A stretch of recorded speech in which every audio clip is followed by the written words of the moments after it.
Baik, insya-Allah kita boleh mula kot nah.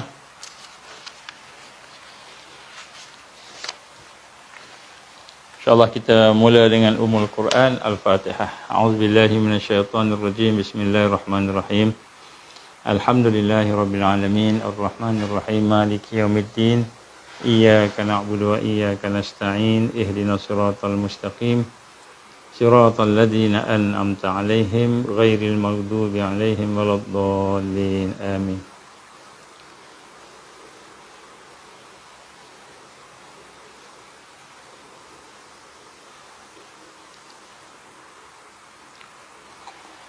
أعوذ بالله السميع العليم من الشيطان الرجيم. بسم الله الرحمن الرحيم.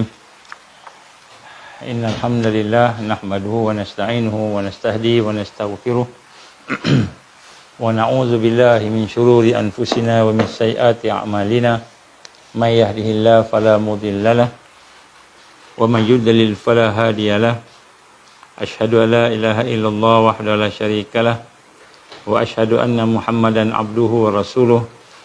Qala rabbi ishrah li sadri wa yassir li amri wa hlul 'uqdatam min lisani yafqahu qawli. Rabbi zidni ilman, amma ba'.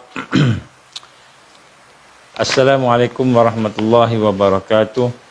Alhamdulillah, pertama-tama kita panjatkan syukur kepada Allah Subhanahu wa taala kerana dengan izin Allah kita diberikan kesempatan pada malam ini untuk bertemu. Sebenarnya very last minute kita buat keputusan untuk nak buat satu live kerana malam ni ada program solat hajat dan baca maksurat di Rimbunan Kasih, dan alhamdulillah kita telah pun selesai. Jadi insya-Allah kita ambillah sedikit kesempatan pada malam ini untuk sama-sama kita menghidupkan suasana ingat memperingati di antara sesama kita ini, insya-Allah. Mudah-mudahan kita akan diberikan oleh Allah rahmat dia, barakah dia.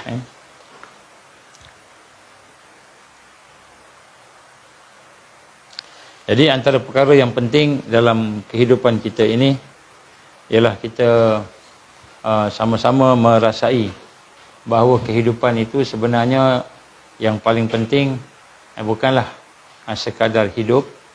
Kalau hidup ni binatang pun hidup, virus pun hidup, bakteria pun hidup, ataupun khinzir pun hidup. Untuk pengetahuan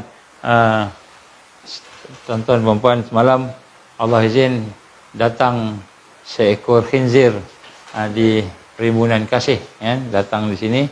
Dia setelah kita membersihkan kawasan di belakang, di sebelah belakang ladang, mai kawasan tu ada pokok-pokok dan sebagainya, rumput-rumput lah, kita bersihkan, kita racun, kita apa sebenarnya. Jadi agaknya makanan-makanan tu hilang habis, tegaknya ular ke apa semua pakat lari belaka. Maka Allah izin malam semalam datanglah tetamu yang tidak diundang, badannya besar, gemuk, gempal, gedempul. Kemudian dia datang dengan keadaan mencari makanan lah, habis tong-tong sampah. Datang pukul 12 lebih lah, orang ramai dah tidur lah. Datang, kemudian dia pun menyelinap masuk ke dalam kawasan, kemudian dia mencari tong sampah, dia mencari sisa-sisa makanan, dan kemudian dia mengganggu nursery.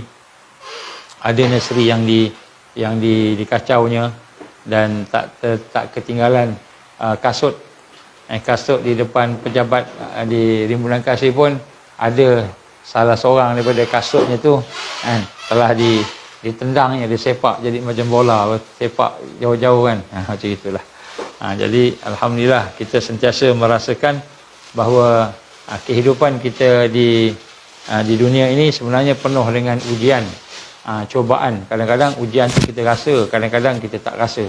Kita ingat kita tidak diuji, tapi rupa-rupanya setiap saat kita diuji. Apa ujiannya? Bagaimana kita ni nak menjadikan hidup kita ini penuh dengan kesyukuran, syukur ke Allah. Dan bagaimana kita nak jadikan hidup kita ini sabar, penuh dengan kesabaran. Dan akhirnya dengan syukur dan sabar itu kita menuju kepada redha Allah. Redha Allah, redha kepada segala apa yang ada. Ini merupakan satu ujian lah. Jadi kadang-kadang kita rasa kita ni macam tak diuji, macam tak ada apa-apa kan, tapi rupanya diuji. InsyaAllah malam ni saya akan cerita sikit ujian-ujian kita ni. Saya akan bacakan beberapa perkara yang penting, termasuklah titah diraja ke bawah duli yang maha mulia Seri Paduka Baginda yang di-Pertuan Agong Sultan Ibrahim Ibn Almarhum Sultan Iskandar. Jadi akan saya cuba sebut, tengok sikit lah apa titah Baginda Sultan Ibrahim Ibn Almarhum Sultan Iskandar, insyaAllah.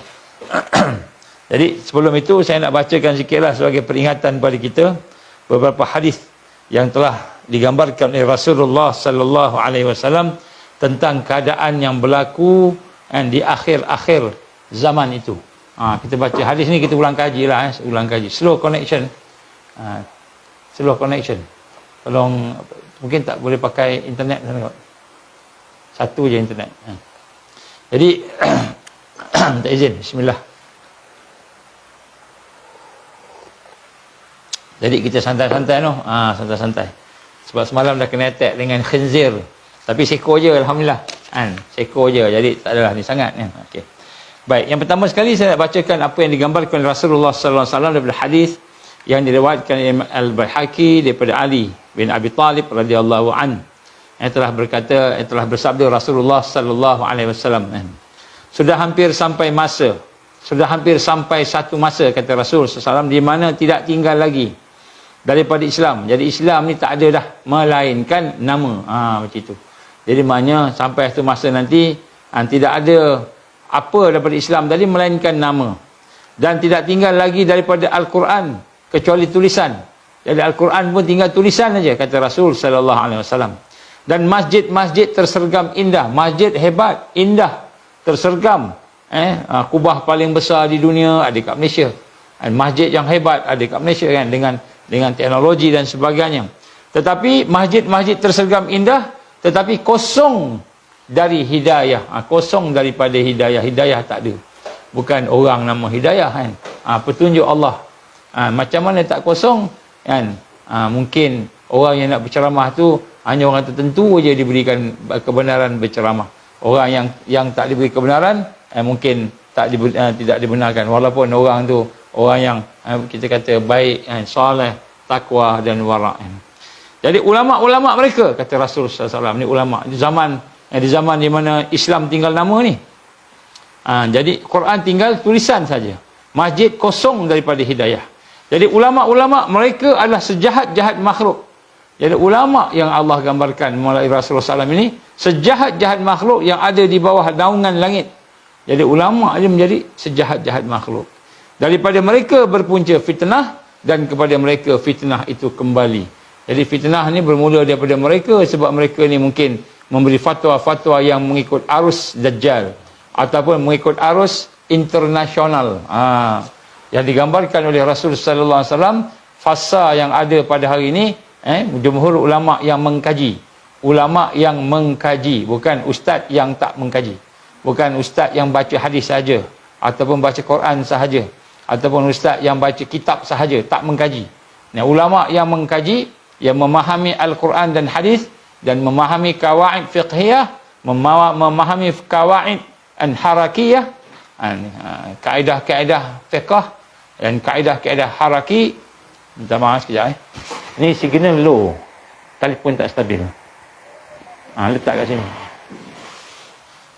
Jadi di sinilah kita lihat bagaimana digambarkan oleh Rasul sallallahu alaihi wasallam dalam keadaan di mana pada masa itu nombor satu yang dikata jahat ulama. Kenapa? Kerana berpunca fitnah daripada mereka. Janganlah kita sebut siapa-siapa nama orang soleh kat sini, orang alim, jangan. Ini cuma peringatan Rasulullah sallallahu alaihi wasallam menyatakan kepada kita kadang-kadang nampak orang tu baik, alim, nampak orang tu ada kekuatan ilmiah, ilmu akademik, mungkin PhD, mungkin dia pakar dan sebagainya, tetapi Nabi gambarkan fitnah bermula daripada ulama. Di akhir zaman lah, di akhir zaman. Di mana fitnah itu digambarkan oleh Rasulullah SAW berpunca daripada mereka. Ini mungkin fatwa yang mereka buat. Fatwa-fatwa yang mereka laksanakan. Contohnya, fatwa yang menunjukkan tentang apa-apa sesuatu perkara, mereka tak ada ilmu.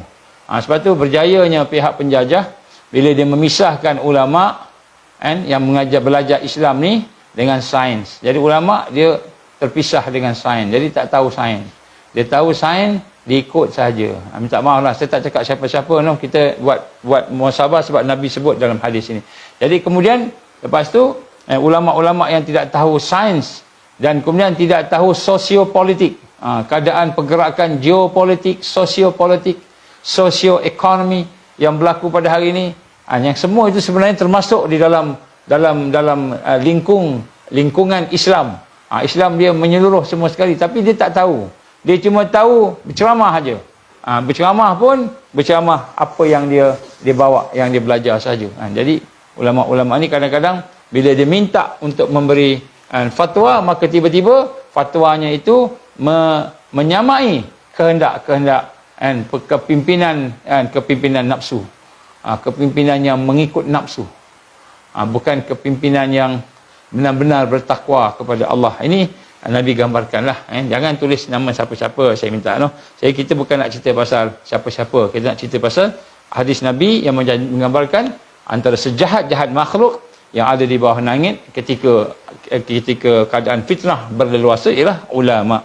Jadi kata Nabi, dari mereka berpuncanya fitnah. Fitnah bermula daripada mereka dan kepada mereka fitnah itu akan kembali. Jadi punca fitnah itu datang mungkin daripada fatwa yang mereka beri. Fatwa yang mereka beri yang tidak kena dengan realiti harakiyah. Jadi harakiyah. Dia ada fiqh haraki. Dia ada fiqh haraki maknanya fiqh yang berkaitan dengan tajdid contohnya. Berkaitan dengan kebangkitan umat di akhir zaman. Kebangkitan umat di akhir zaman macam mana nak bangkit. Jadi ulama-ulama yang mungkin tidak memahami akan tajdid amal Islam, maka dia akan kata kita kena ikut apa yang ada pada kehendak kepimpinan. Sedangkan kepimpinan tu mengikut nafsu. Kepimpinan tidak bertakwa. Dia cakap aja pandai. Dia cakap pandai ataupun dia nampak baik tapi sebenarnya tidak menjaga takwa. Di belakang orang rosak. Dengan skandalnya, dengan corruptionnya dan sebagainya lah kita nampak pada hari inilah. Jadi dia mengikut kepimpinan pula. Dia kata kepimpinan ni lah dia kata sebagai ulil amri. Ulil amri, betul, kepimpinan ni ulil amri. Tetapi kalau ulil amri itu mengajak kepada maksiat dan mungkar, mengajak pada kerosakan, kita tak boleh ikut, kan?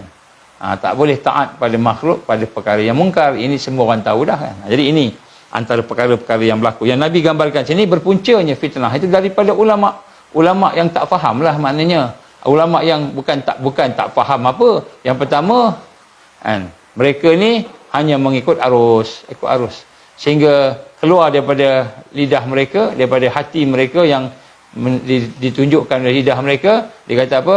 La yukallifullahu nafsan illa wus'aha. Kita tak boleh cakap benda yang susah-susah, berat-berat. Nanti kita akan menghadapi kesusahan. Tak boleh. Ini benda yang saya nak sama-sama tekankan pada malam ni jugalah.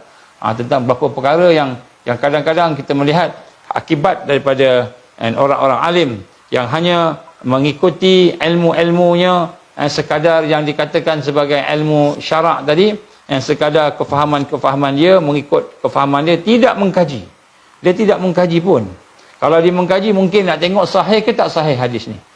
Setakat tu je. Mungkin ataupun nak tafsir ayat ni daripada tafsir yang mana satu. Tafsir daripada ulama salaf ataupun ulama khalaf. Mungkin dia mengkaji satu-satu tafsir, sekadar tafsir. Kebanyakan mereka melihat tafsir daripada zaman-zaman ketika mulkan a'dhan. Mulkan kerajaan di bawah raja yang menggigit. Nabi sebut. Raja yang menggigit. Nabi SAW sebut. Maksudnya raja itu terpaksa pegang sebab dah mula rosak. Itu pun ada ulama-ulama yang mengeluarkan kitab dan sebagainya, fatwa. Jadi fatwa banyak mulkan a'dhan ke zaman ketika raja-raja pemerintahan Islam masih ada. Jadi ulama-ulama macam itu dia bercakap, berkisar kepada perkara-perkara yang diperlukan masa itulah. Ataupun zaman-zaman ketika Khulafa ar-Rasyidin. Khulafa ar-Rasyidin Ataupun zaman-zaman ketika Nabi ada. Jadi para ulama ni melihat masa Nabi ada, itu suasana dia, itu fatwa dia. Ataupun ketika Khulafa Ar-Rasyidin, itu zaman dia, itu fatwa dia. Ataupun kerajaan yang Islam yang dah lemah tapi masih lagi kerajaan Islam. Mereka terlupa bahawa ada fasa yang keempat yang disebut mulkan Jabarian. Iaitu kerajaan kepimpinan yang memaksa, diktator yang digambarkan sebagai kerajaan yang zalim. Jadi kepimpinan dunia yang zalim pada masa di fasa yang keempat. Jadi kadang-kadang ulama-ulama kita dia tak kaji, dia tengok je. Jadi sebab tu kadang-kadang saya minta maaf saya sebut kat sini malam ni. Kadang-kadang kita berbincang sampai waktu nisfu Syaban keluar hadis-hadis dhaif, hadis-hadis maudhu' yang dijadikan sebagai fadilat. Kemudian ulama-ulama, the so-called ulama yang kata mengutamakan kepada salafus salih kritik semua hadis-hadis dhaif tu. Tak boleh baca Yasin 3 kali, 5 kali, 7 kali malam nisfu Syaban. Maka keluarlah perdebatan berkaitan dengan baca Yasin ni boleh tak boleh malam nisfu Syaban. Contohlah, contoh. Jadi kita duk bincang, duk cakap benda-benda yang sama. Besok nak masuk Ramadan pula, isu tengok anak bulan pula. Isu tengok anak bulan. Hari ni puasa ke? Hari ni dah mula puasa ke? Belum lagi. Isu tengok anak bulan pula. Orang ni ada pandangan ni, orang ada pandangan ni. Jadi kita lihat tak habis-habis kita bincang dengan perkara-perkara yang sebenarnya ulama salafus salih, ulama yang terdahulu daripada kita dah bincang dah. Jadi kita duk sibuk bincang benda yang mereka dah bincang. Jadi yang peningnya ialah rakyat ataupun umat yang tak ada ilmu, itu pening kepala. Nak ikut siapa ni?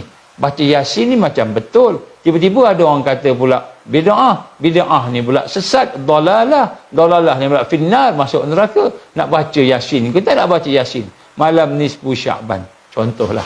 Malam lain pun baca Yasin, kita tak baca Yasin. Tapi bila sampai malam nisfu Syaban, mula orang sebut pasal bid'ah, tak bid'ah.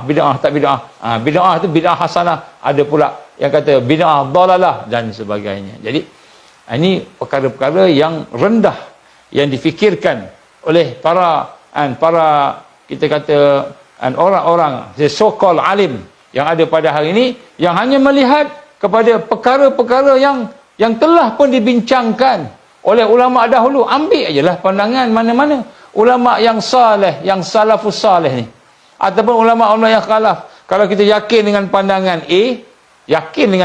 A, hujah A daripada orang-orang imam-imam yang dah kita kenali tadi, ikut ajalah. Tak payah nak kutuk orang lain pula. Itu ulama dah bincang dah hujah semua. Jadi sedangkan perkara yang penting ketika mana kita menghampiri 100 tahun kejatuhan Osmaniyah. 100 tahun kejatuhan Osmaniyah, yang paling penting pada hari ini bukan bincang pasal sunnah ni ke tak sunnah ni ke, bid'ah ni tak bid'ah ni. Hak itu ada khilaf, ada perbezaan pandangan ulama. Yang itu masing-masing terpulanglah nak ikut yang mana. Sebab kita tidak ada Amirul Mukminin. Walaupun ada orang kata yang di Pertuan Agong tu Amirul Mukminin, ada saya dapat. Kita ni kena ikut yang di Pertuan Agong kerana itu Amirul Mukminin.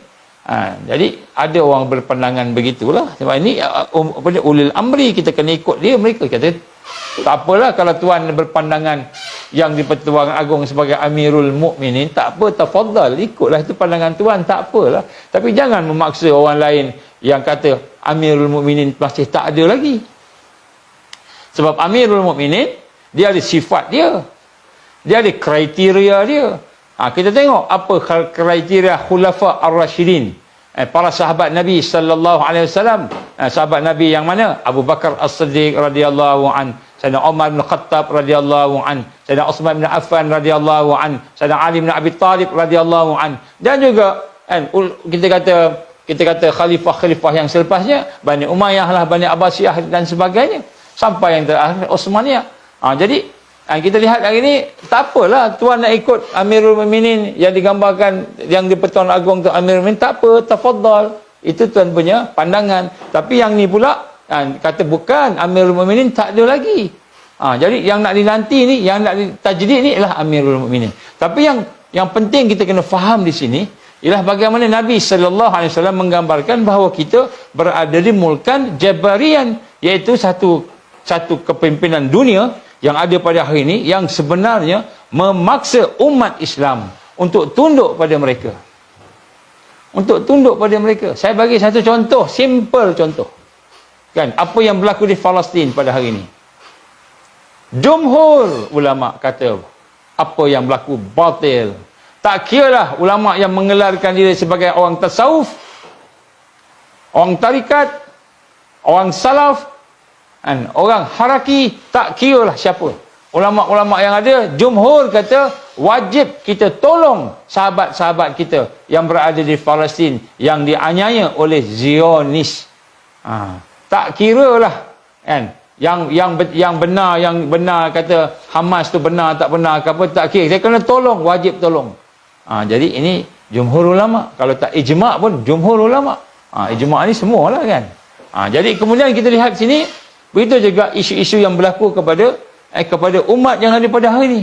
Yang mana ramai umat kita yang mula dah mengikut arus liberal, mengikut arus sekular, mengikut arus-arus yang sesat. Banyak.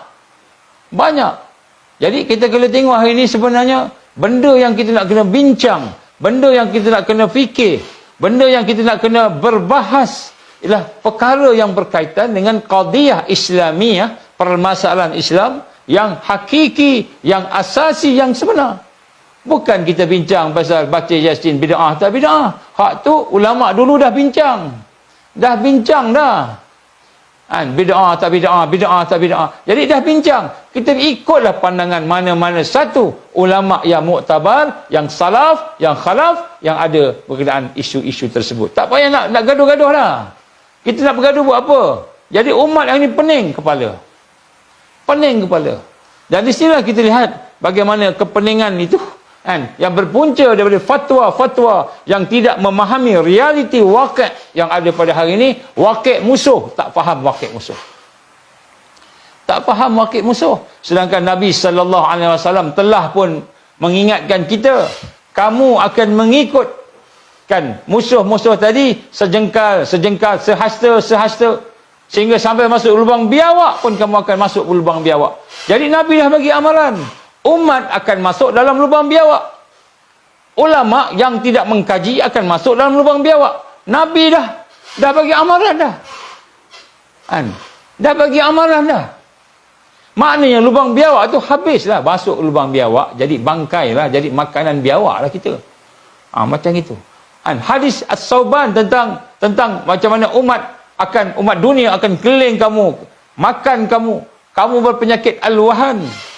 Jadi kita tidak melihat perkara yang sebenarnya sepatutnya kita berfikir. Banyak benda yang kita kena fikirkan, yang sepatutnya menjadi pimpinan, menjadi hala tuju, menjadi rujukan kepada ummah untuk bangkit. Sebab tu dalam hadis ini Nabi gambarkan sejahat-jahat makhluk yang ada di bawah naungan langit daripada kalangan ulama. Saya bukan nak kata ulama ni penjenayah apa, tak, tapi dia merosakkan ummah. Kenapa? Dari mereka berpuncanya fitnah, dan kepada mereka fitnah akan kembali. Jadi akhirnya kembali kepada mereka. Kenapa? Mereka sendiri akan rosak. Ini hadis yang pertama. Ini pesanan baginda Rasul sallallahu alaihi wasallam yang sebenarnya sepatutnya menjadikan kita berfikir. Ulama sebagai punca fitnah, ulama sebagai penjenayah, dan ulama sebagai makhluk yang paling jahat Nabi sebut. Jadi para ulama kena berfikir. Hari ini jangan asyik nak bertembung saja dalam ceramah-ceramah. Yang A cakap pasal B, yang B cakap pasal A. Dan akhirnya umat pening kepala, nak ikut mana ni? Tak tahu nak ikut mana. Akhirnya mereka lari daripada ulama, mereka pergi ke konsert Coldplay kan. Konsert duduk dekat Bukit Jalil ke mana tu kan, terkinja-kinja, terlompat-lompat. Itulah rujukan mereka. Keluar pula satu fatwa kan, habis tiket dah beli takkan tak pergi. Takkan batalkan, tiket dah beli, takkan batalkan. Membazir namanya. Ada pula fatwa tentang Coldplay. menyokong Coldplay. Kalau dah batalkan pertunjukan tu, kan, dah batalkan pertunjukan tu, tak boleh bagi sebab dia melanggar etika, melanggar akta, melanggar perlembagaan negara Malaysia ini, kan, satu jenayah contohnya. Gantikanlah dengan yang lain, bukan tak boleh. Janganlah ganti dengan musabakah baca Quran pula, kan. Nanti orang yang nak pergi tengok konsert, tengok orang baca Quran, marahlah dia. Kenapa tak dapat dengar? Tak dengar? Dengar tak? Tu cek. Dengar ke tak dengar? Jadi nak sebutkan sini, saya dengar. Sebab saya bercakap, saya dengar. Nanti saya cek sekejap lah. Saya cek sekejap. Boleh dengar tak? Testing 1, 2, 3. Dengar tak? Dengar. Zul Husni kata dengar. Oh, ramai nak masuk. Saya onkan, saya approve dulu lah. Ramai nak masuk. 45 orang nak masuk. Dengar kata Zul. Maknanya bukan saya punya masalah kat sini. Masalahnya masalah Kak Zamini punya lah. Bukan masalah kita. Tu tengok dia punya handphone ke apa ke, kan. Baik. Jadi nak sebut kat sini, masalah kita nombor satu ni, kan, kenapa umat hari ni tidak boleh bersatu? Kenapa umat ini dalam keadaan yang confused? Kerana alim ulama'nya berpecah. Tak kira lah ada PhD tak ada PhD, tak kira lah. Bismillahirrahmanirrahim. Jangan marah pula kat ulama'. Ada orang alim yang baik, ada, kan? Tapi orang yang ada kepentingan pun ada juga. Baik. Di sinilah kita lihat Nabi menggambarkan masjidnya indah, besar. Tetapi sepi, jauh daripada hidayah Allah. Ini Allah tegur kita melalui hadis Nabi sallallahu alaihi wasallam, tegur kita kena hidupkan masjid. Sepi kat mana sepi? Sebab masjid hanya sekadar tempat solat. Itu pun besok kalau berlaku disease X datang, kan, dia kata apa? Disease X datang, bila berlaku yang tu, maka dia kata tak boleh pergi masjid dah kalau tak ambil vaksin. Tak boleh pergi masjid, dia kata. Jadi macam itu pula. Dan kemudian malahan dipaparkan dalam akhbar-akhbar ini, masjid menjadi tempat maksiat pula. Dari Abu Sa'id Al-Khudri radhiyallahu an, bahawa baginda sallallahu alaihi wasallam, Rasulullah sallallahu alaihi wasallam, kamu akan mengikuti jejak langkah umat-umat sebelum kamu, sejengkal demi sejengkal, sehasta demi sehasta, sehingga kamu masuk dalam lubang biawak. Sekalipun kamu akan mengikuti mereka, dan mereka akan, orang Islam akan ikutlah. Apakah mereka Yahudi dan Nasara ya Rasulullah? Ya, siapa lagi, kata Nabi sallallahu alaihi wasallam. Ini hadis Muslim. Dan sebut kat sini, kan, inilah isu kena bincang. Kenapa kita dok follow LGBT? Kenapa kita dok follow gay boleh kahwin dengan laki-laki kahwin dengan laki-laki? Kenapa kita masih bangga dengan riba dan kapitalis? Sedangkan kita nak menjadi madani, Malaysia yang mengikuti apa yang ada di zaman Nabi sallallahu alaihi wasallam, zaman Madinah, madani. Kenapa kita masih dok fikir nak follow riba? Kenapa kita masih nak fikir nak follow fiat money yang tidak diikat dengan gold? Ini semua adalah perkara-perkara yang patutnya ulama kita bincang. Ustaz Zaharuddin contohnya yang hebat dalam ekonomi kena bincang. Kita kena kembali semula kepada bagaimana yang Rasul sallallahu alaihi wasallam buat. Barulah kena tema madani tu, Malaysia madani. Kembali kepada Madinah. Bukan kita nak kembali kepada zaman unta. Digambarkan kembali kepada zaman unta, bukan. Kita nak kembali kepada asas-asas kemuliaan manusia yang ada pada masa zaman Nabi sallallahu alaihi wasallam. Nak kembali balik. Barulah jadi Madinah. Madinah menjadi madani. Apa madani tu? Bila dia tanya, kita pun fikir apa benda madani ni? Apa benda? Kita pun tak tahu. Rupanya mungkin dimaksudkan kembali kepada zaman Madinah. Zaman Madinah kita tak ada, zaman Madinah Nabi tak ada riba. Buang riba. Habis nanti kita diboikot oleh seluruh dunia. Seluruh dunia boikot kita. Seluruh dunia nak hancurkan Malaysia, nak hancurkan negara kita. Tapi sekiranya Allah tidak izin, tidak berlaku. Di mana kita punya kita keyakinan kepada Allah berbanding dengan keyakinan kepada manusia, pada makhluk. Ini semua jejak langkah sehasta, sejengkal pergi mengikut Yahudi dan Nasara. Akhirnya masuk dalam lubang, tak boleh nak keluar. Tak boleh nak keluar dah. Kita ni macam dia kata, tak boleh lah nak lawan. Kapal kita kecil je macam sampan. Nak lawan dengan, kan, kita kata kapal fighter, kapal super carrier yang ada orang Cina. Pernah sebut seorang Menteri Pertahanan menyatakan bahawa kita ni mana boleh nak lawan negara Cina besar tu. Kita ni mana boleh nak lawan Amerika. Takkan kita nak lawan Amerika. Kita ni tak boleh nak lawan Zionis. Sekutu Zionis kuat. NATO tu kuat. Yang bercakap tu beriman, tak beriman pada Allah. Itu kata-kata orang yang syirikkan Allah Subhanahu Wa Taala. Kata-kata kufur sebenarnya. Bila kita yakin kepada makhluk berkuasa melakukan sesuatu. Bukankah itu mensyirikkan Allah? Jadi kita lihat hari ini, patutnya ulama-ulama kita benar-benar melihat. Kita jangan tengok aja maksiat yang dibuat oleh rakyat, maksiat yang dibuat oleh orang-orang bawahan. Kita jangan tengok aja kerosakan yang ada pada orang bawahan. Kita kena tegur pemimpin-pemimpin. Kita perlu berdebat, berbahas, berbincang dengan hikmah. Macam mana nak menasihati pemimpin dengan cara yang terbaik. Patutnya macam tu. Tapi kenapa kita pula pada hari ini mempertahankan pula dia? Kalau betul, Alhamdulillah, kita pertahankan. Tapi kalau salah, kita pertahankan juga.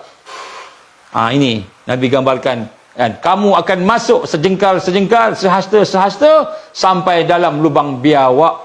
Sampai dalam lubang biawak. Ni sekarang ni lubang biawak lah ni.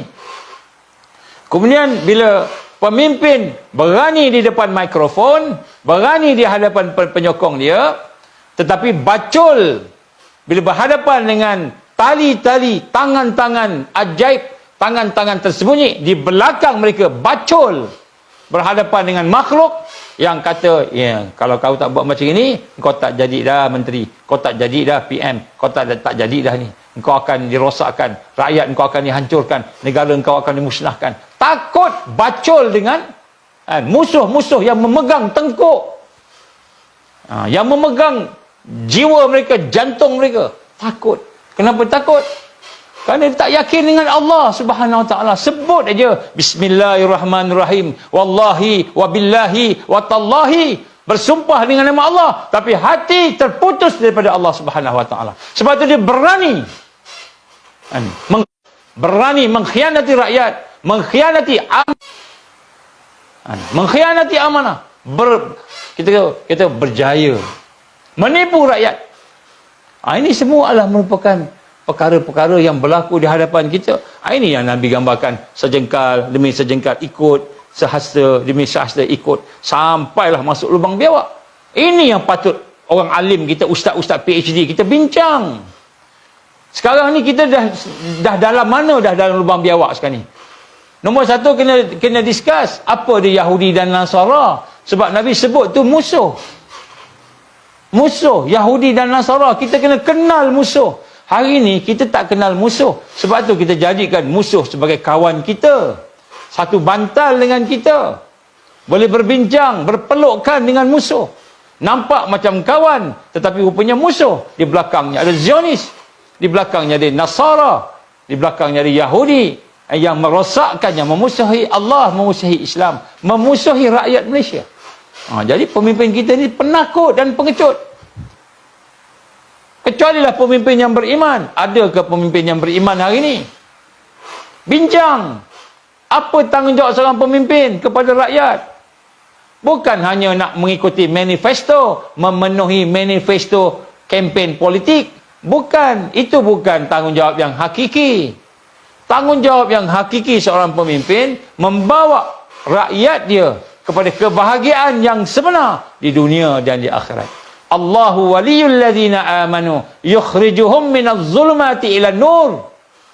Ini bahawa tanggungjawab pemimpin. Apa tanggungjawab dia? Tanggungjawab dia ialah untuk nak mengajak manusia keluar daripada kegelapan kepada cahaya. Sebagaimana yang Allah firmankan dalam suratul Baqarah tadi. Bukan bawa manusia lebih teruk lagi. Dulu kita semua tak pernah dengar tentang gender jantina yang ketiga.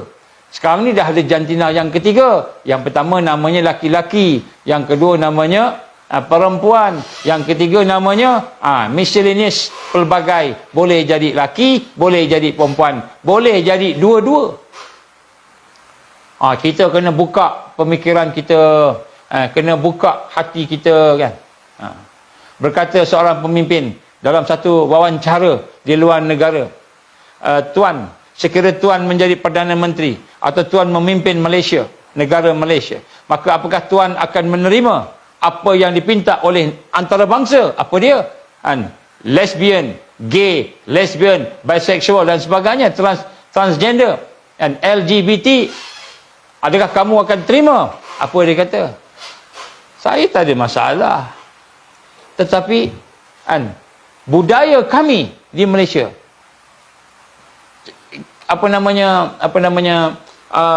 our traditional, our budaya tidak membenarkan LGBT. Jadi saya mengikut majoriti. Nampak? Di mana akidah dia tu? Di mana akidah dia? Minta maaf noh, tolong jangan tulis. Tolong jangan tulis nama. Faham-faham je lah. Jadi saya nak mengajak sini bagaimana Nabi telah menyatakan kamu akan ikut Yahudi, akan ikut Nasara, sejengkal-sejengkal, sehasta-sehasta sampai masuk lubang biawak. Ulama kena bincang apa maksud sejengkal-sejengkal, sehasta-sehasta, apa maksud lubang biawak, apa maksud Yahudi dan Nasara. Bagi penjelasan kepada umat. Kenalkan dengan musuh, kenalkan dengan kejahatan yang mereka buat.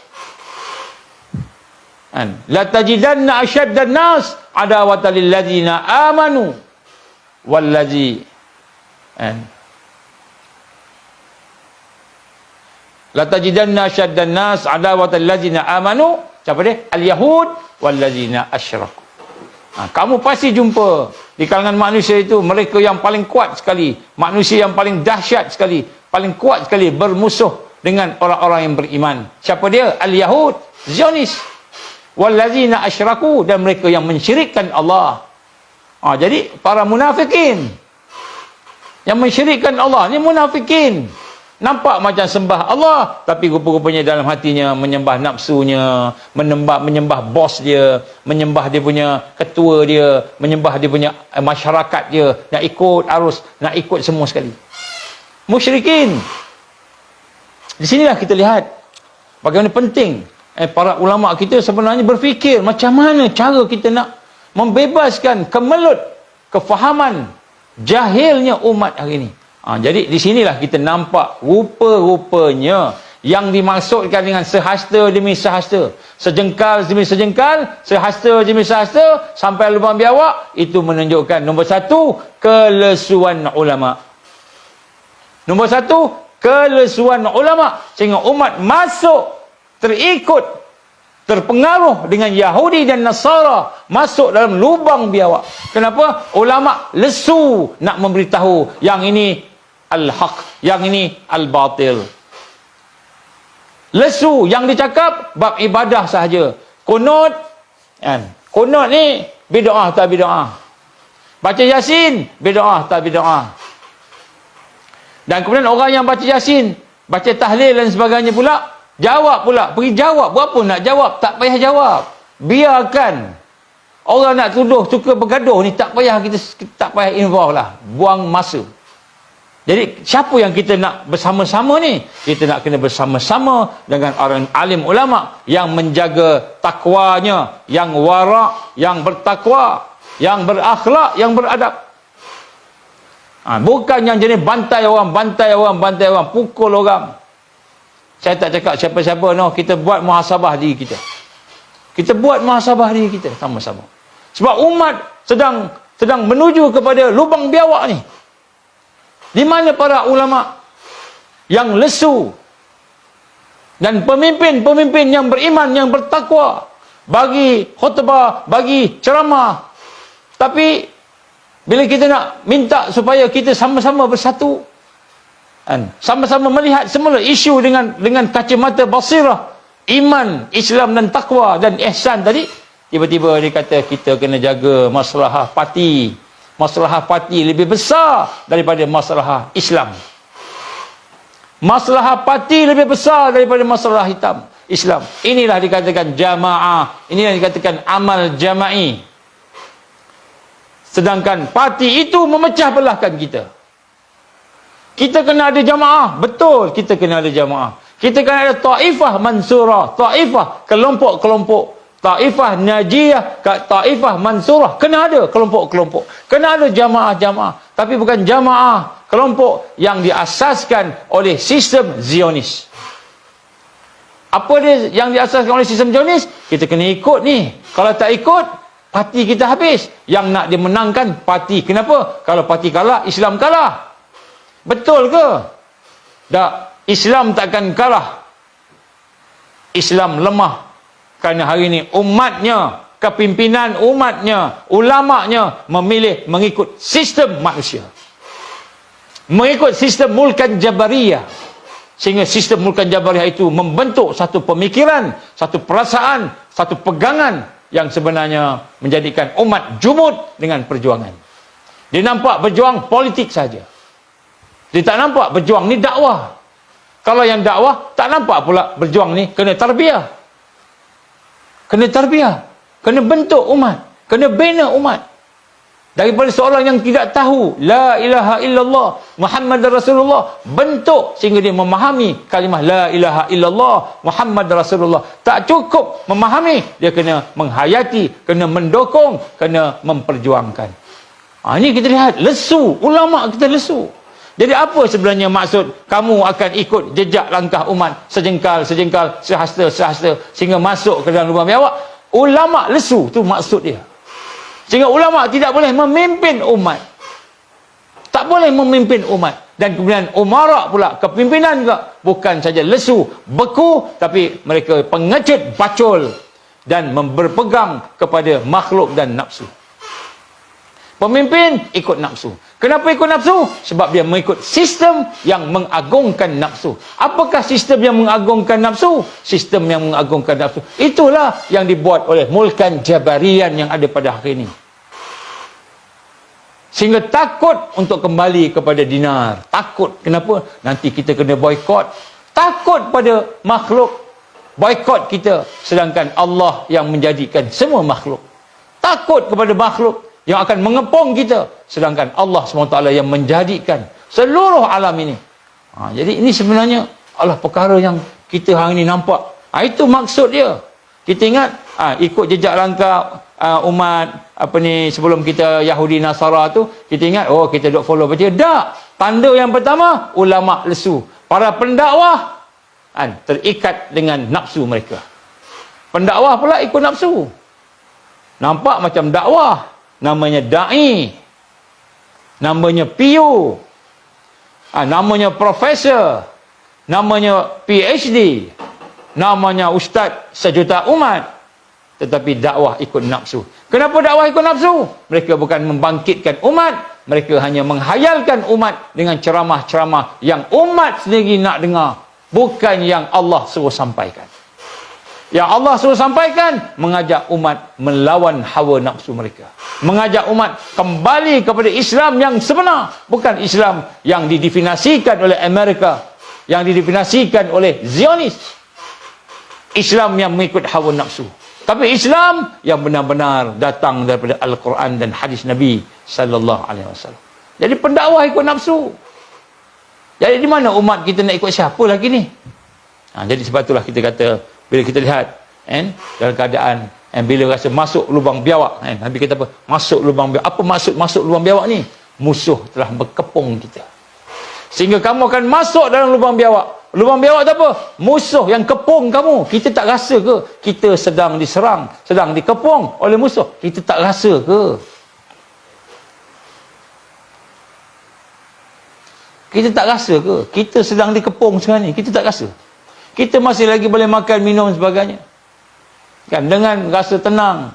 Kita tak terfikir pun nak proses diri kita, tingkatkan iman kita, takwa kita dekat Allah, kenal Allah.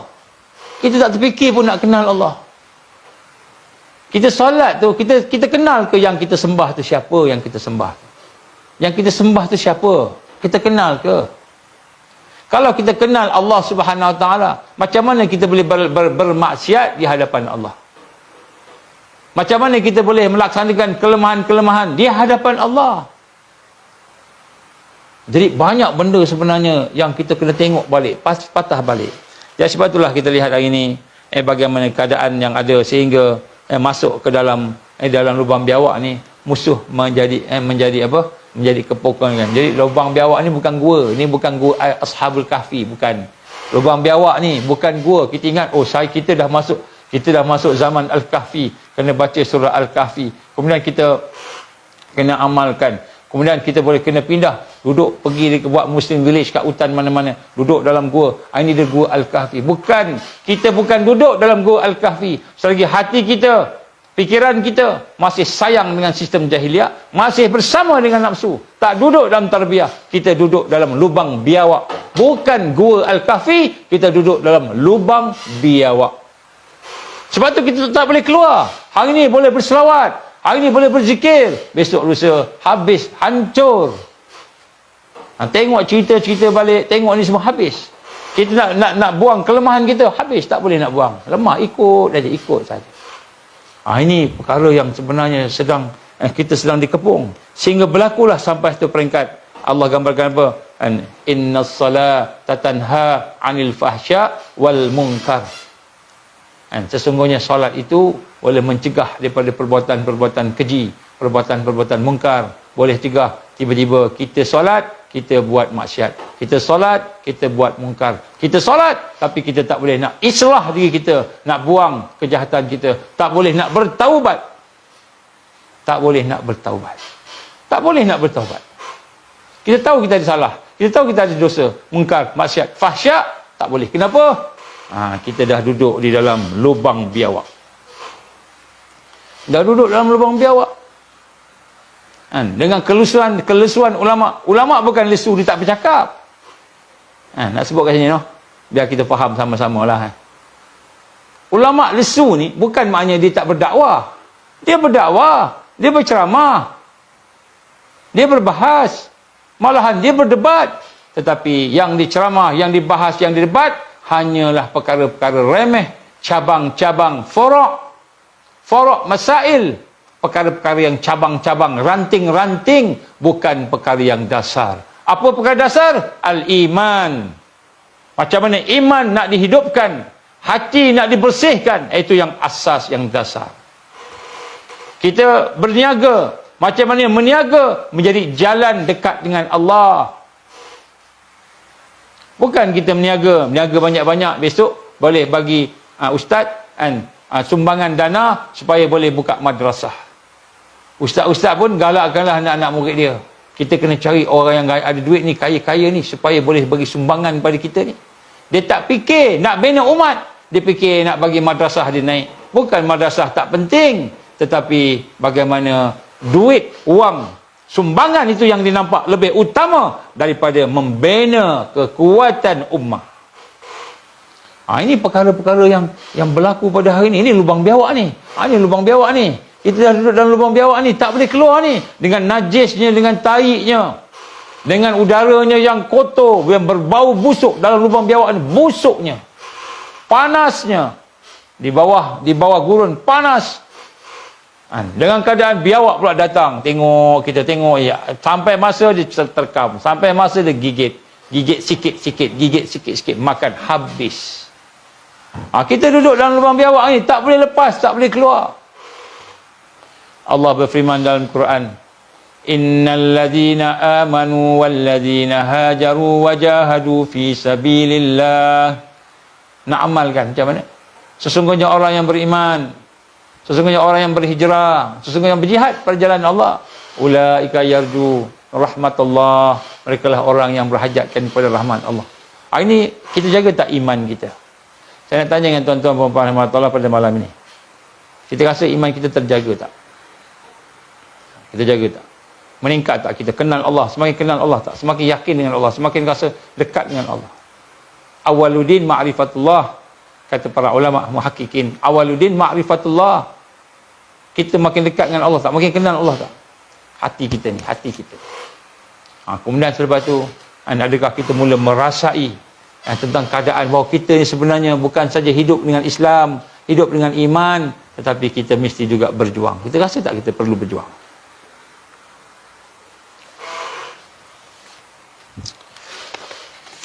Saya nak baca di sini, tuan-tuan dengarlah, no? Saya nak baca sikit lah. Ini adalah surat terbuka kepada Perdana Menteri Malaysia. Surat terbuka kepada Perdana Menteri Malaysia daripada NGO-NGO aktivis Malaysia, pengamal perubatan, peguam dan rakyat. Jadi surat ini daripada NGO. Surat terbuka. Tapi saya tak nak baca habis sebab surat ini belum lagi di ini lagi. Tapi nak sebut kat sini, mendesak supaya kerajaan melakukan sesuatu yang benar-benar terbaik, iaitu antaranya mendesak kerajaan supaya melakukan suatu yang kita katakan sebagai immunity, public immunity evaluation. Public immunity evaluation. Jadi sebenarnya tak lama lagi kita akan berhadapan dengan pelaksanaan IHR, International Health Regulation, daripada WHO. Kalau Malaysia tidak membantah dalam masa terdekat, maka kita akan duduk di bawah IHR. Tapi nak sebut sini, saya rasa Malaysia tak akan berani membantah kerana kita tidak ada pemimpin yang berani. Pemimpin yang berani. Pemimpin yang boleh bercakap, ada. Pemimpin yang boleh berdebat, ada. Pemimpin yang boleh menghukum orang, ada. Pemimpin yang boleh nasihat-nasihat orang, ada. Jangan tidur dalam parlimen, ada. Pemimpin-pemimpin yang boleh mencari projek, ada. Pemimpin-pemimpin yang boleh melakukan kronism, melakukan perkara-perkara yang skandal, banyak. Tapi pemimpin yang berani menegakkan perjuangan untuk kepentingan rakyat yang benar, yang berani menegakkan perjuangan menegakkan kepentingan negara, kepentingan bangsa. Nak sebut bangsa pun payah. Ada tak hari ni? Tak mahu, no. Yang ada pemimpin yang berfikir bercakap untuk kepentingan parti politik masing-masing. Yang itu ada. Dia cakap isu A, isu B, isu C untuk kepentingan politik mereka. Sama ada politik peribadi mereka ataupun politik kepartian mereka. Untuk rakyat, bila boleh memberikan merit, keuntungan kepada kepartian mereka, boleh keuntungan kepada politik peribadi mereka, baru dia dengar. Baru dia dengar. Bukan ikut lagi, bukan buat lagi, dengar. Ada pemimpin-pemimpin yang nampak macam orang tengah. Tak sini, tak sana, tak sini, tak sana. Saya ni neutral, natural. Orang tengah, saya ni bukan. Saya bersama dengan negara. Saya nak menjunjung perlembagaan negara. Saya nak menjunjung perlembagaan Malaysia. Saya nak menjunjung undang-undang negara. Rukun negara, saya nak junjung. Saya diamanahkan, nampak macam natural. Orang yang tabi'in, mengikut neutral, tak menyebelahi mana-mana. Tapi selagi Allah Subhanahu Wa Taala tidak menjadi matlamat mereka, maka sebenarnya mereka mengkhianat diri mereka sendiri. Mengkhianat diri mereka sendiri. Sebab itulah antara perkara yang saya nak sama-sama sampaikan pada malam ni, salah satu je, banyak-banyak nak cakap ni. Bagaimana yang telah kami bincang-bincang di dalam perjumpaan, ada banyak isu. Antaranya isu ekonomi, antaranya isu sosial, antaranya isu keperpaduan umat. Kita bincang macam mana nak menyatukan umat, kita bincang. Jangan ingat NGO ni fikir nak menentang kerajaan je, bukan. NGO bukan nak menentang kerajaan. NGO bukan nak menentang siapa-siapa pun. NGO hanya ingin menyatakan apa yang mereka rasa yang ada masalah, mereka nak nyatakan supaya didengari dan dijawab. Kenapa nak minta mereka jawab? Sebab kita nak pastikan mereka dengar. Ni dengar, dia kata dengar tapi tak jawab. Jawapannya apa? Ditutup FB-nya, ditutup channelnya, ditutup TikTok-nya, Instagram-nya, di block. Itu jawapan dia. Bukan jawapannya mendengar, melihat. Sebab yang cakap ni bukan orang bodoh-bodoh. NGO ni, ingat NGO ni bodoh ke? Ingat bila dah masuk kerajaan, dah jadi menteri, pandai, cerdik. Tak semestinya. Cerdik bukan sebab jadi menteri. Menteri yang bodoh pun ramai. Kan? Kalau kita nak cakap macam itu. Jadi NGO ni dia ada pakar dia. Kalau bagian medical, kita ada pakar dia. Ada penasihat dia, ada pakar rujuk dia. Bukan kata sebarang kata. Kita cakap benda yang bodoh, memalukan diri kita sendiri. Kan? Tapi menteri bertindak bodoh, itu menunjukkan kebodohan menteri. Bertindak bodoh. Apa tindak bodoh tu? Dia tuduh aja. Ini semua anti-vaksin. Ini semua golongan anti-vaksin. Dia tak sedar yang bercakap berkenaan vaksin tu ialah pakar yang telah pun ambil vaksin, yang telah sakit dan kena, dan pakar yang telah mengkaji. Pakar, bukannya orang biasa. Jadi nak sebut kat sini, kan, menteri yang tak cerdik ni, nak cakap bodoh lagi, marah, tak cerdik lah. Dia kata ni semua orang anti-vaksin Melaka. Ni semua orang anti-vaksin Melaka. Dia cakap pasal vaksin, anti-vaksin. Cakap pasal sosial, anti-sosial. Cakap pasal satu benda, anti dia.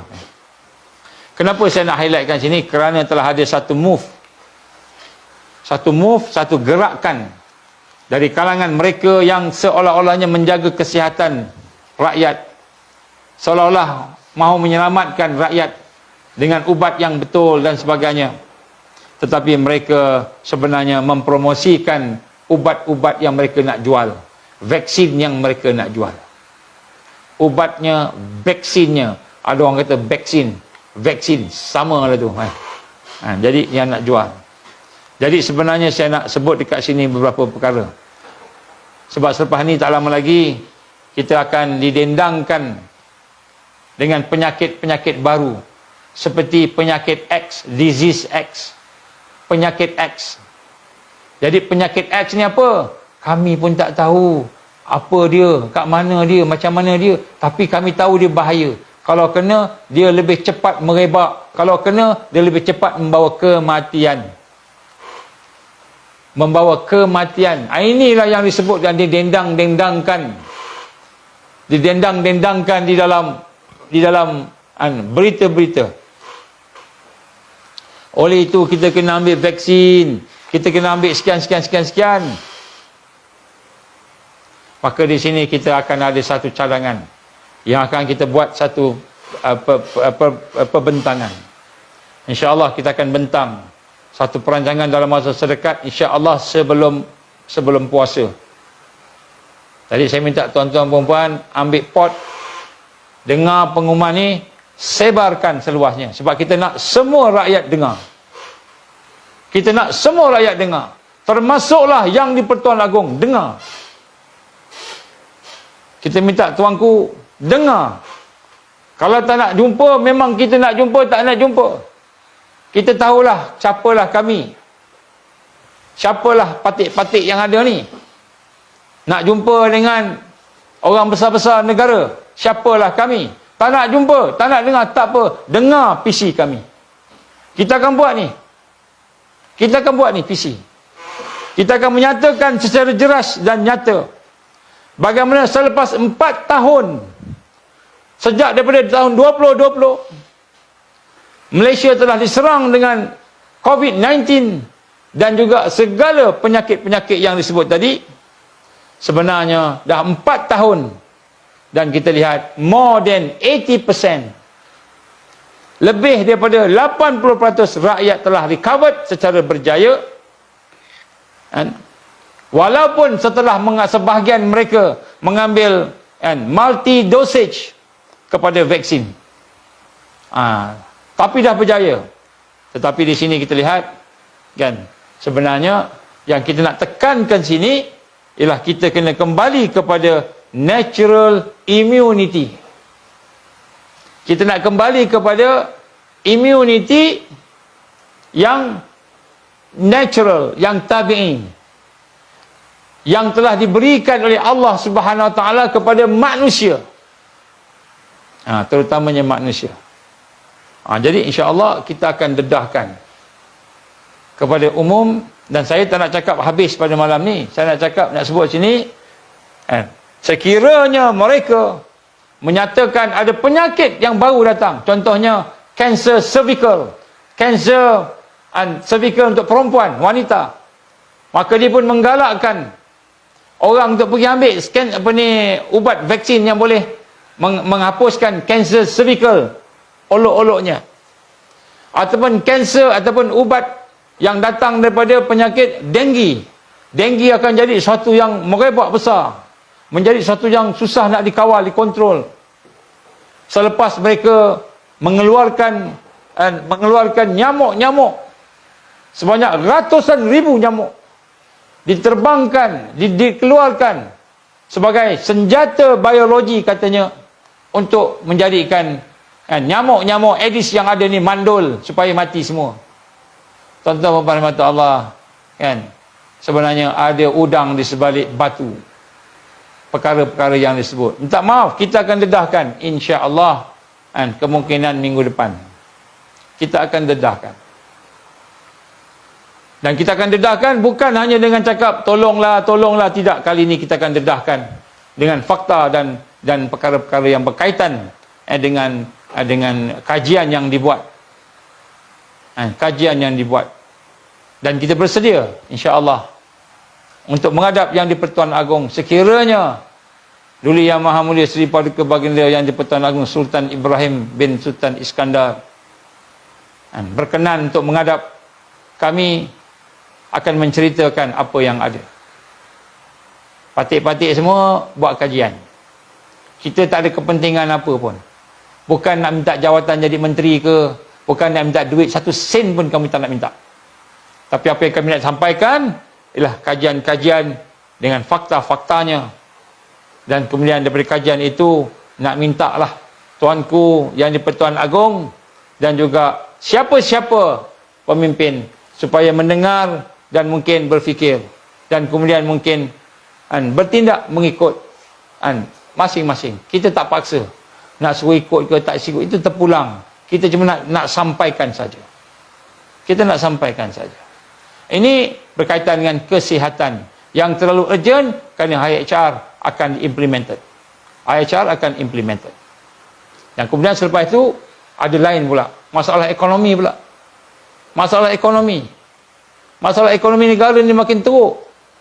Orang duk cakap kan duit ringgit jatuh teruk, paling rendah 4.8 lah dan sebagainya dengan Amerika, USD. Jadi kita bukan nak cakap pasal duit jatuh tak jatuh. Kita nak cakap apa solusinya yang kami pihak rakyat nak cadangkan kepada menteri-menteri yang perasan pandai. Kami tak perasan pandai, tapi kami nak sampaikan. Kita ada pakar-pakar ekonomi. Kita ada pakar-pakar keuangan. Yang mana pakar-pakar ini mempunyai idea-idea yang excellent, tapi tak didengari. Malahan sebahagian daripada mereka merupakan bekas penasihat-penasihat juga yang pernah menyampaikan kepada Perdana Menteri Malaysia. Jadi apabila kita nak menyampaikan sesuatu, maka pada masa itu kan adalah perkara-perkara tak boleh, tak boleh, tak boleh, tak boleh, tak boleh. Kenapa tak boleh? Tak ada pula sebab kata tak boleh. Tak boleh je. Kenapa? Melawan. Kerana melawan IMF, International Monetary Fund, melawan World Bank, Kita nak independen. Malaysia ni nak independen. Nak independen daripada penjajahan. Mana-mana penjajahan. Atuk nenek moyang kita telah menggadaikan nyawa mereka, darah mereka, kesusahan hidup mereka untuk membawa kepada kekuatan anak bangsa memerdekakan negara. Walaupun kita ni tidak merdeka sepenuhnya. Pandai, British pandai tipu kita. Menjajah, tipu kita, pandai dia. Kita kena tipu sampai sekarang. Jadi kita nak sampaikan. Ni peringkat awal, ni nak sampaikan aja. Bukan kita nak paksa. Kita bukan kata ikut kami pasti berjaya. Tidak. Kita nak sampaikan bincang. Dengan forum yang telus. Terbuka. Bincang. Bahagian keselamatan makanan. Food security. Pun satu masalah juga.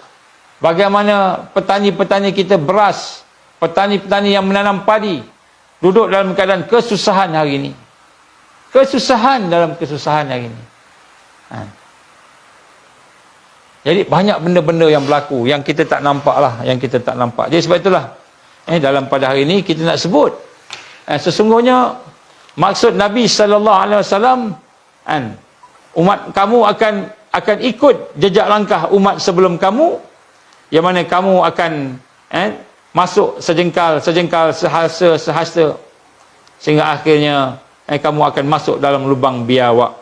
Maka malam ni kita kena faham. Sebab itulah tuan-tuan puan-puan yang dirahmati Allah, saya nak mengajak diri saya, sendiri tuan-tuan sekalian, saya bukan nak cerita pasal siapa-siapa, saya bukan nak cerita pasal orang tak pandai ke apa, bukan. Saya bukan nak cerita pasal kami pandai ke, bukan. Saya nak cerita pada malam ini bahawa jangan kita ikut mereka yang mengkhianat negara. Jangan kita mengikut mereka yang mengkhianat negara. Siapa yang mengkhianat negara ni? Mereka yang mengutamakan agenda peribadi. Agenda peribadi dalam dan luar. Dan bukan mereka mengutamakan kepentingan antarabangsa, internasional, berbanding dengan kepentingan negara, berbanding dengan kepentingan rakyat, berbanding dengan kepentingan agama. Jangan ikut. Tuan-tuan, jangan ikut. Kenapa? Kerana sekiranya kita mengikuti apa yang ada pada mereka, kita akan semakin terjerumus semakin dalam dengan lubang biawak yang Nabi gambarkan dalam hadisnya tadi. Kita akan masuk sampai tak boleh keluar dah. Tak boleh keluar. Sehingga bila tak boleh keluar, maka pada masa itulah kita bimbang. Sekiranya ajal kita sampai, kita tak boleh keluar, maka pada masa itu kita akan mati dalam keadaan kufur kepada Allah Subhanahu Wa Taala. Ya, sebab itu kita kena keluar sekarang. Kita kena bina kekuatan. Banyak pimpinan-pimpinan kita. Saya berjumpa dengan Datuk Seri Tan Sri. Jumpa dengan mereka, berbincang. Ada juga sebahagian mereka ada tun. Bukan tun M, tun lain lah. Berjumpa, bincang-bincang yang prihatin dengan masalah negara ni, rakyat ni. Mereka menyatakan, kebanyakannya mereka menyatakan kekecewaan. Dan bila disebut kekecewaan tu, bila mereka cadangkan solusi, insya-Allah solusi yang tidak berganti, tidak menyebelahi mana-mana parti politik. Solusi yang datang daripada mereka yang nak membantu negara je. Bukan nak jadi pun Perdana Menteri ke menteri, bukan. Nak membantu negara je. Maka solusi-solusi itu ditolak mentah-mentah oleh mereka yang memegang kuasa. Ni zaman-zaman daripada sebelum ni lah. Daripada sebelum ni lagi dah. Benda ni bukan baru tahun ni, baru 2 tahun lepas. Tak, bukan. Dah lama. Jadi kita kena faham. Apabila seorang tu memegang tampuk kepimpinan, maka mereka akan diikat tangannya, diikat kakinya. Sehingga mereka terpaksa mengikut arus. Jadi bagi kita ni, bagaimana yang dinasihatkan oleh pimpinan-pimpinan negara, bekas hakim, bekas ketua polis, bekas macam-macam bekas lah.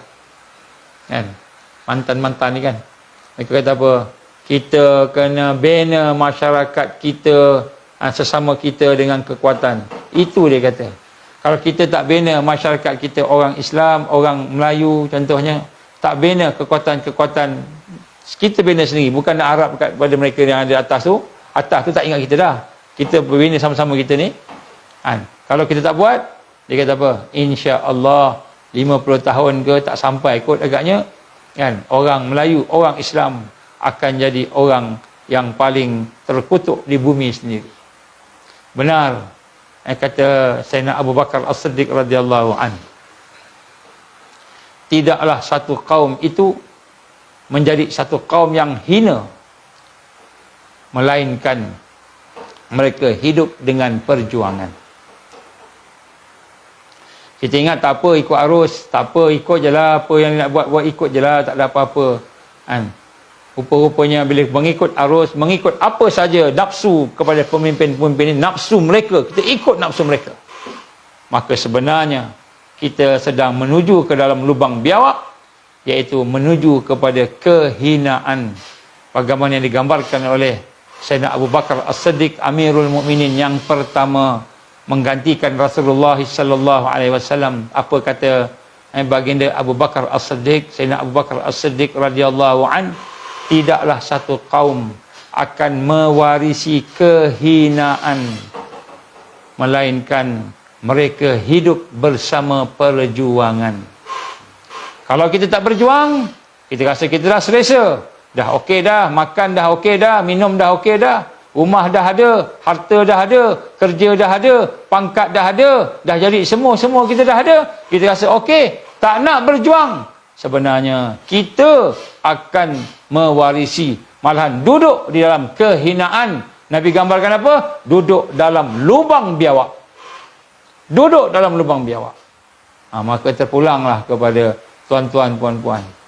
Maka sekiranya kita ingin hidup dengan kemuliaan, mati yang berjuang, maka kita kena bersama dengan kepimpinan rakyat yang mahukan kebenaran Allah tertegak. Saya rasa dalam kuliah ni majoritinya orang Islam. Ada yang bukan Islam. Malahan musuh pun ada dalam kuliah ni. Yang menyamar jadi orang Islam ada dalam kuliah ni. Yang duduk dalam kuliah ni cuma dengar nak cari apa poin-poin yang boleh digunakan untuk menentang Islam, ada. Ataupun nak cari poin-poin nak mengenakan pejuang Islam, ada. Ada di kalangan kita mungkin daripada CIA pun ada, Mossad pun ada. Tidak dinafikan tukang sihir pun ada. Jadi janganlah kita rasa Allah tak tahu. Janganlah kita rasa Allah SWT tidak mengetahui apa yang kita buat di dalam ni. Yang menggunakan kedudukan kita sebagai modal hidup ni nak mengganggu umat Islam. Jangan kita rasa Allah tak tahu. Bukan saja Allah tak tahu, malahan Allah buka kepada sahabat-sahabat yang ada dalam ni, yang Allah buka hati-hati mereka dan basirah mereka yang boleh kenal siapa-siapa dia.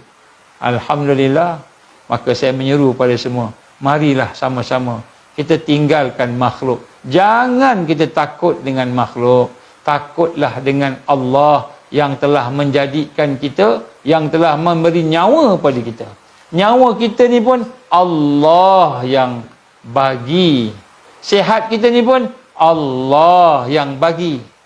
Rezeki kita Allah yang bagi. Kita Allah yang punya. Maka jangan kita bersama dengan makhluk yang nak mengkhianati agama Allah Subhanahu Wa Taala. Jadi sebab tu saya menyerulah kepada semua mukhabarat yang ada dalam ni, kepada semua ejen-ejen yang ada dalam ni, kepada semua pegawai-pegawai yang bersama dalam ni, maka marilah sama-sama kita kembali kepada Allah. Asyhadu an la ilaha illallah wa asyhadu anna Muhammadar Rasulullah. Kita kembali kepada kalimah la ilaha illallah. Ini bukan pertembungan antara orang-orang dengan orang-orang, kumpulan dengan kumpulan. Ini bukan pertembungan antara rakyat nak lawan kerajaan ke, bukan. Bukan pertembungan antara rakyat nak lawan tuanku ke, bukan. bukan pertembungan antara rakyat ni yang mengganas yang apa, nak lawan dengan siapa-siapa yang baik-baik. Bukan. Ini adalah pertembungan al-haq dan batil. Mana yang hak, mana yang benar bersama Allah, dan mana yang batil bersama syaitan, bersama iblis.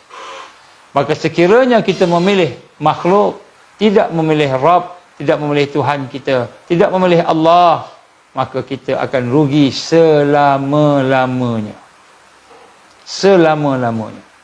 Kita ingat kita dah okey dah, kan?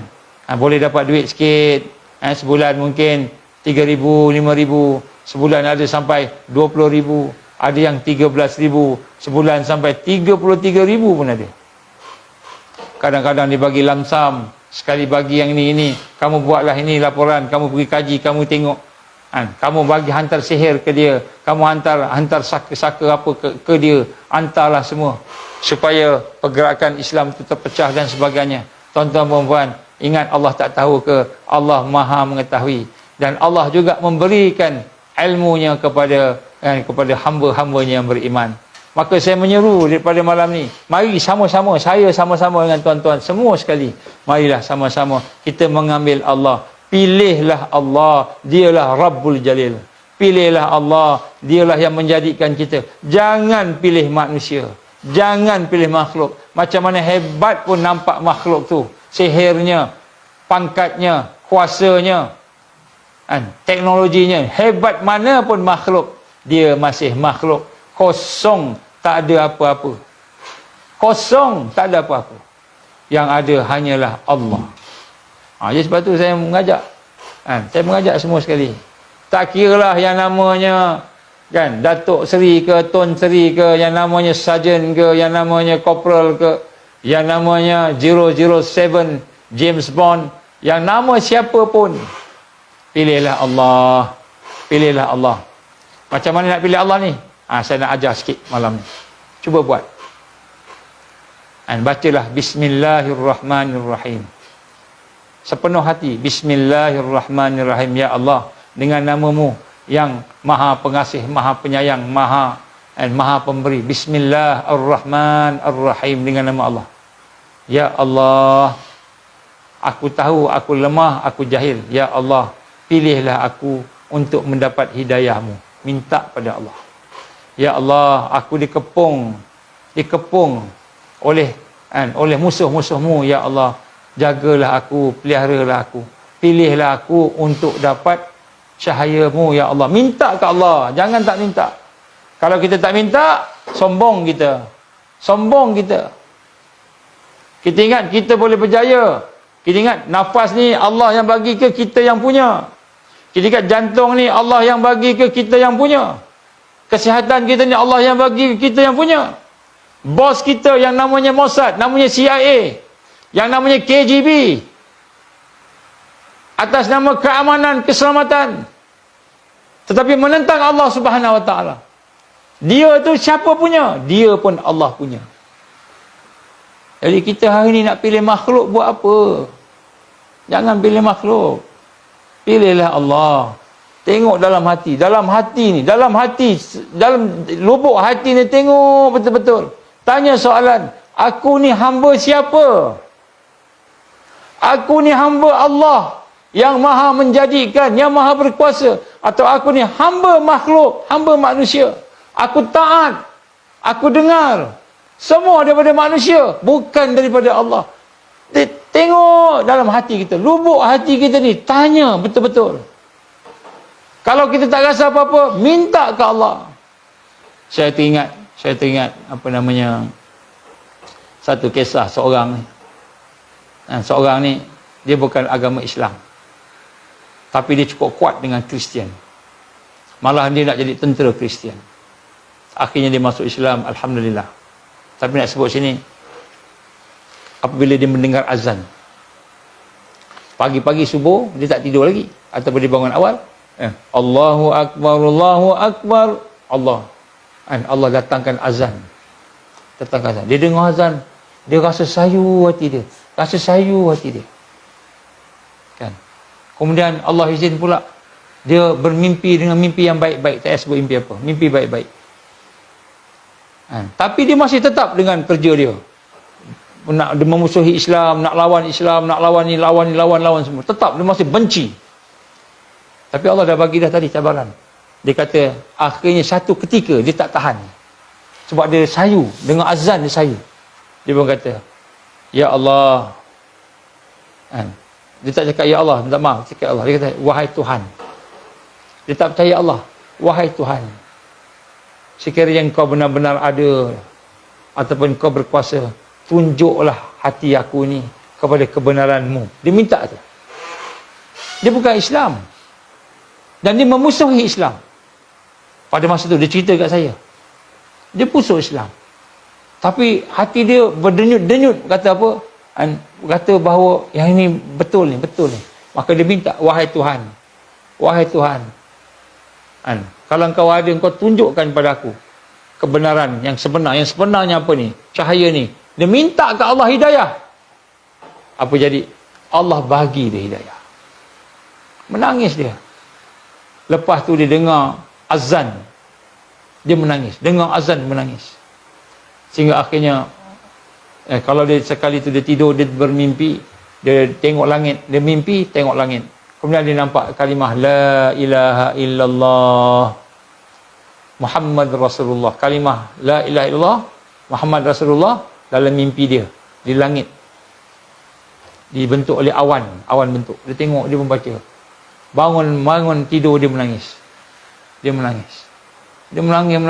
Akhirnya dia pun pergi jumpa dengan seorang. Dia tanya macam mana, dia tanya pandangan.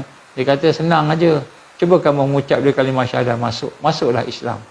Maka dia kata bolehlah. Dia mengucap asyhadu alla ilaha illallah wa asyhadu anna Muhammadar Rasulullah. Dia mengucap kali syahadah. Allah lapangkan hati dia. Yang kita terbuku ni, wahai ejen-ejen, wahai spy-spy, wahai tukang sihir, yang terbuku dalam hati kita ni, yang tertutup dalam hati kita ni, yang sekarang ni kita rasa kita buat apa pun tak boleh hilang buku tadi tu. Rasa bersalah, guilty, rasa terbuku dalam hati kita ni. Bila ucap kalimah asyhadu alla ilaha illallah wa asyhadu anna Muhammadar Rasulullah, hilang.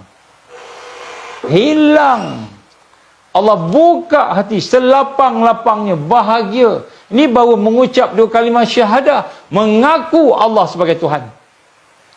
Masa bila cakap syahadu alla ilaha illallah, Allah lapangkan. Kenapa? Kerana Allah dah hapuskan dosa dia. Semua dosa kita. Membunuh orang, apa sebagainya yang kita buat semasa kafir, semasa tidak beriman. Bila masuk Islam, Allah hapuskan semua dosa. Itu yang rasa lapang, rasa bahagia. Wahai tukang-tukang sihir yang ada dalam ni, wahai bomo-bomo yang ada dalam ni, wahai spy-spy yang ada dalam ni, wahai orang beriman yang ada dalam ni, tajdidlah iman kamu. Kembalilah kepada Allah. Kamu akan menemui kebahagiaan dan kelapangan. Inilah perkara yang pertama sekali. Kalau tidak, kita akan jadi hamba manusia, bukan hamba Tuhan, bukan hamba Allah.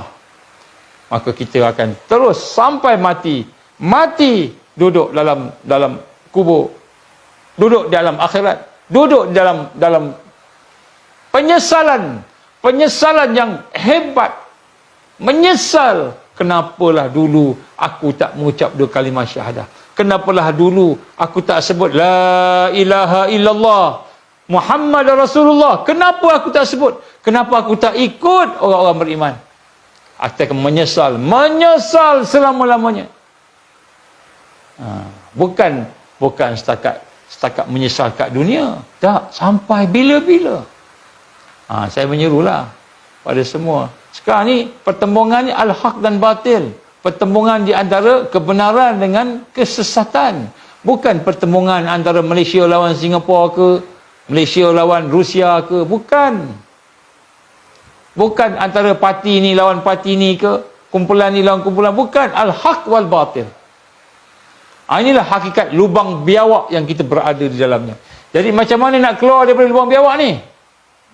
Wahai tuan-tuan, puan-puan, sahabat-sahabat sekalian, yang pertama, tajdid iman kita. Perbaharui iman kita. Ucaplah dengan penuh keyakinan, ketundukan. Asyhadu an la ilaha illallah wa asyhadu anna Muhammadar Rasulullah.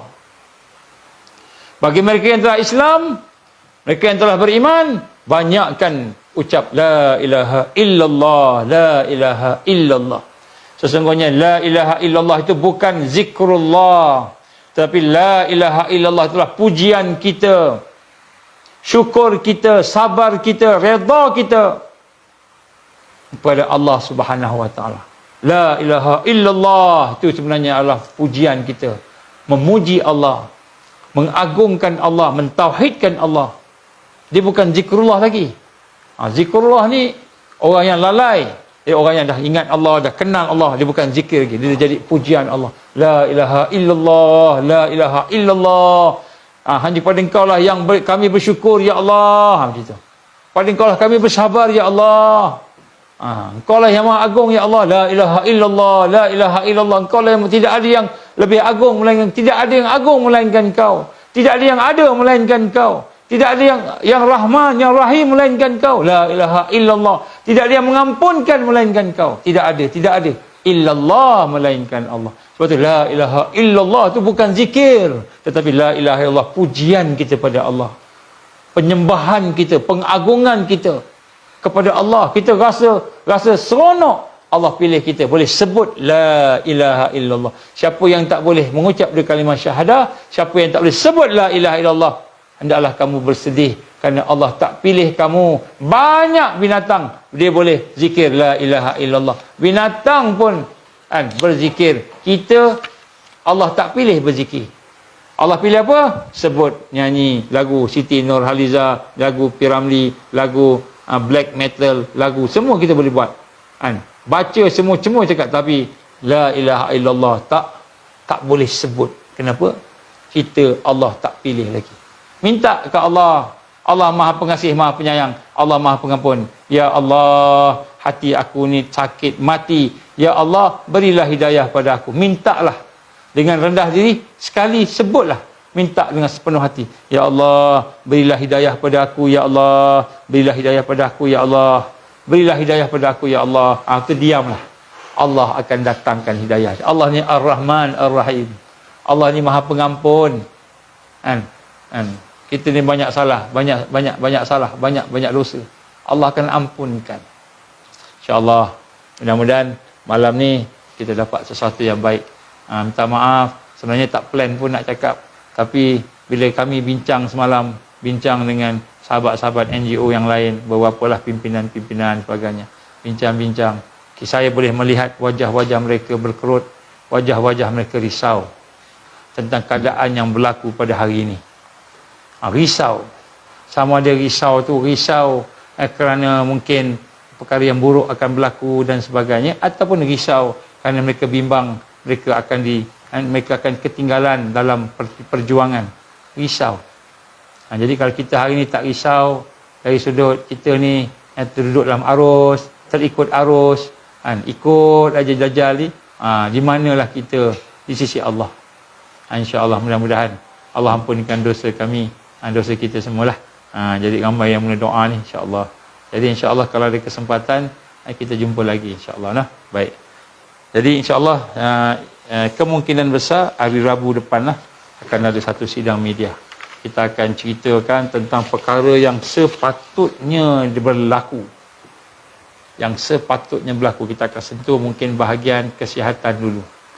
Kemudian ataupun bahagian ekonomi kita akan sentuh sikit. Selepas tu kalau Allah izin boleh bincang-bincang lah kemudian. Tapi kita minta sebarkan lah. Kalau ada tu je sebarkan insyaAllah. Aku liqali hadza astaghfirullahalazim li wa lakum. Mari sama-sama kita doa. A'udzubillahi minasyaitonirrajim. Bismillahirrahmanirrahim. Alhamdulillahi rabbil alamin. Wassalatu wassalamu ala asyrafil anbiya'i wal mursalin. وعلى آله وصحبه أجمعين اللهم إنا نسألك لسانا رطيبا بذكرك وقلبا مفعوما بشكرك وبدنا حينا لينا بطاعتك Allahumma inna nas'aluka imanan kamilah wa nas'aluka qalban khashi'ah wa nas'aluka 'ilman nafi'ah wa nas'aluka yaqinan sadiqah wa nas'aluka dinan qayyimah wa nas'aluka al-'afiyata min kulli baliyah wa nas'aluka tamamal ghina 'anil nas wa hab lana haqiqatal iman bik hatta la nakhaf wa la narju ghairak wa la na'budu syai'an siwak waj'al yadaka mabsutatan 'alaina wa 'ala ahlina wa auladina wa man ma'ana birahmatik wa la takilna ila anfusina tarfata 'ain wa la aqalla min zalika ya ni'mal mujib.